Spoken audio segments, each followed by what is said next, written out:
So hello students, on demand of many students, now I'm again here with topic apoptosis as your CSIR exam is very near. So this one is for you a very important topic and which you can always find question from this topic. So as you know, apoptosis is a programmed cell death where you have also heard another term that is necrosis. So both these terms are different.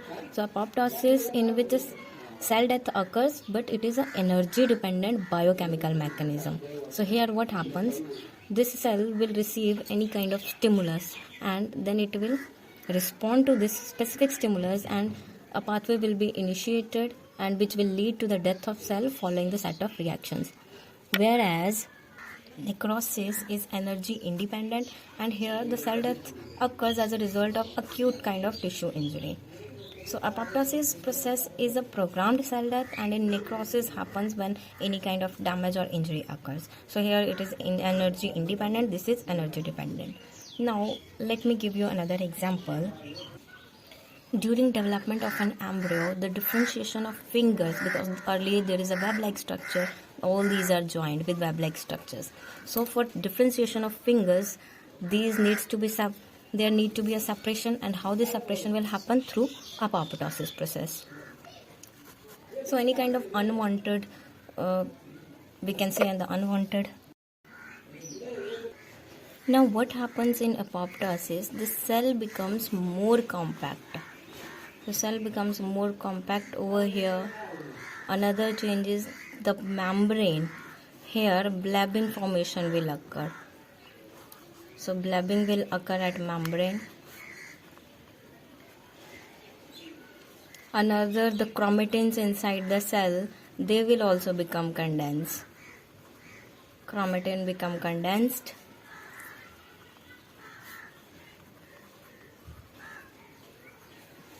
And the DNA part, it will be fragmented. So dying cells shrink and condense, then fragment, which will release a small membrane bound bodies, and those bodies are known as apoptotic bodies.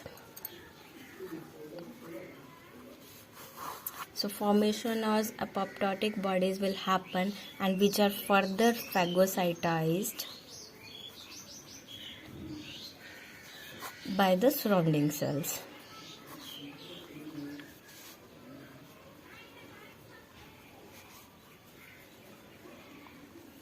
Now most important, what happens, whatever the intercellular constituents which are not released into the extracellular part, so what happen, they might have any harmful effect on the neighboring cells. So these highly stereotyped changes accompanying the apoptosis suggest that this type of cell death is under the control of strict cell program.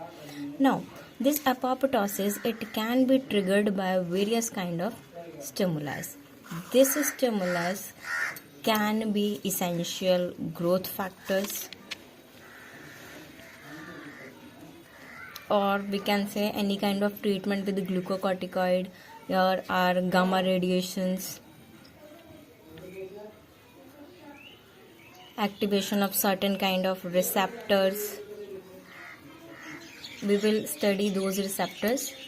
So, and another mean of also initiating apoptosis from immune system, where are cytotoxic T cell. They will attack on target cell. Now we will study about the mechanism of apoptosis. Now in this mechanism, it is highly complex and regulated.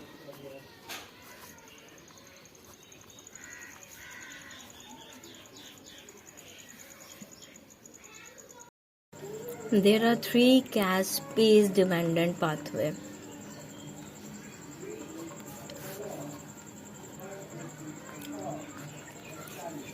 Actually, the apoptosis include multiple apoptotic pathways. They can be both caspase dependent and caspase independent. So if I talk about caspase dependent, so there are mainly three pathways. One is extrinsic, second is intrinsic, and third one is perforin.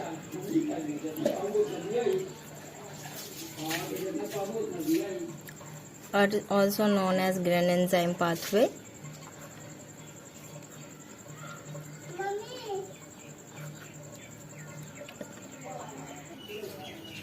This extrinsic pathway is also known as death receptor pathway. Intrinsic is mainly mitochondrial pathway, and here this perforin or Gren enzyme, it induces the apoptosis via Gren enzyme B.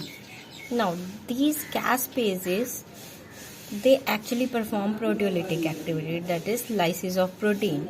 So why they are known as caspase? Because it mainly has a cysteine residue in its catalytic site, and it cleaves protein at C-terminal end. Once the caspases are initially activated, then there is an irreversible commitment towards cell death. To date, more than 12 caspases have been identified, and they are categorized into initiators and effectors. So initiators, those who will activate, they are mainly caspase 2, 8, 9 and 10. So these are the initiators caspases. And the effectors, or which mainly perform, so they are caspases 3, 6 and 7. So these you have to remember. So they are initiators 2, 8, 9, 10, and effectors are 3, 6 and 7. So all these caspases, they are synthesized in the form of inactive procaspase.